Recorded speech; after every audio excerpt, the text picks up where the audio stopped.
4 জন করে থাকবেন এবং 4 জন করে প্রত্যেকটা অ্যাসেম্বলি কনস্টিটিউয়েন্সিতে একটা দুয়ারে সরকারি 4টে ডিপার্টমেন্টের জন্য একটা অ্যাসেম্বলিতে একটাই ক্যাম্প হবে। 15 থেকে 26, 15 তারিখ সকাল 10টা থেকে বিকেল 5টা অবধি এবং 15 থেকে 26 ছুটির দিনগুলো বাদ দিয়ে সকাল 10টা থেকে 5টা অবধি এই ক্যাম্প চলবে।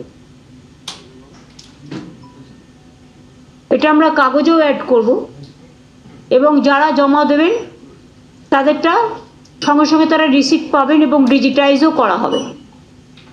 এবং এটার সম্বন্ধে ডিটেলস যেটা আপনাদের বললাম এই কারণে যে আপনাদের মাধ্যমে মানুষ জানতে পারবেন এবং সাথে সাথে আমরা কাগজে অ্যাডও করব যাতে বাদবাকিটা লোকে জানতে পারে। যেহেতু টাইমটা শর্ট তাই আমরা এখনই অনলাইনে যাচ্ছি না, কারণ অনলাইনে কে পাঠাবে না পাঠাবে রিভিউ করতে সার্ভে করতে বহুত টাইম লেগে যাবে, ফলে ডিপ্রাইভড হয়ে যাবে। আমরা সেটা চাই না, একটু কষ্ট করে এসে তাদের দরখাস্তটা জমা দেবে। আর আমাদের কাছে তো ডকুমেন্ট আছে, আমাদের কাছে এডুকেশন স্কলারশিপের সব লিস্ট আছে, লক্ষ্মীর ভাণ্ডারের লিস্ট আছে, কৃষক বন্ধুর লিস্ট আছে। যারা অলরেডি পায় একমাত্র স্কলারশিপ ছাড়া তারা তো অলরেডি পাচ্ছে, তাদেরটা নয়, এটা হচ্ছে এই 3টে সেকশন বিশেষ করে এদের জন্য। এইটাই আমাদের বলার ছিল। 19শে মার্চ থেকে রমজান মাস শুরু হবে। সবাইকে শান্তি শৃঙ্খলা সম্প্রীতির সাথে বাংলা যেটা ঐতিহ্য, সবাইকে রমজান মোবারক জানাবো। তারপরে আমাদের হোলি আছে, হোলি মিলনও আমরা করব এবং হোলিও যাতে শান্তিতে কাটে সবাইকে আবেদন করব। তারপরে পরপর উৎসব আছে, ঈদ আসবে, তারপরে বড় আমাদের পয়লা বৈশাখ আসবে, রামনবমী আসবে, অন্নপূর্ণা পুজো আসবে, সেগুলো যেমন হয় হতে থাকবে। আর তাতে যদি ইলেকশনও চলে ইলেকশনও চলবে, সবকিছুই একসাথে হবে, কোনো অসুবিধে নেই। এইটুকুই আপনাদের কাছে আজকে আমাদের বলার ছিল। কনসার্ন ডিপার্টমেন্টগুলোকে ডেকে নেওয়া হয়েছে।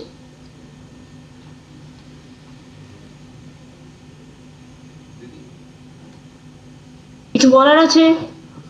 দিদি দিদি 3টে প্রকল্পই 1 এপ্রিল থেকে তো, মানে আমাদের হ্যাঁ হ্যাঁ হ্যাঁ হ্যাঁ লক্ষ্মীর ভাণ্ডার যেতে শুরু করেছে ওরা, যেহেতু ফেব্রুয়ারিটা ওদের 3-4 দিন দেরি হয়েছিল এই কারণে বাজেটের জন্য, লক্ষ্মীর ভাণ্ডারটা যেতে শুরু করে দিয়েছে, কারণ আমরা ফেব্রুয়ারি বলে দিয়েছিলাম বাজেটে। এইটা যেহেতু 15ই আগস্ট বলা ছিল, কিন্তু এটা আমাদেরই একটা ছোট্ট ভুল হয়েছে, কারণ ভুল বলবো না, এটা আবার ক্যাবিনেটে মেনশন করে নিয়েছি। সেটা হচ্ছে জাস্ট এপ্রিলে ইয়ার শুরু হয়, তাই 1 এপ্রিল থেকে। 1 এপ্রিল আবার এপ্রিল ফুল হয়, আমরা কিন্তু এপ্রিল ফুল বলছি না।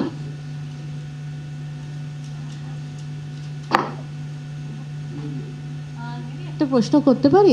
যদিও বলেছেন যে বিধানসভার সময় যে মহার্ঘ ভাতা 4% দেওয়া হবে এপ্রিল মাসে, আমি এটা নিয়ে কোনো কোশ্চেন আপনাদের কাছে করবো, উত্তর দেবো না। যা বলার আমি বিধানসভায় বা ওই দিন আপনারা কোশ্চেন করেছিলেন দিয়ে দিয়েছি।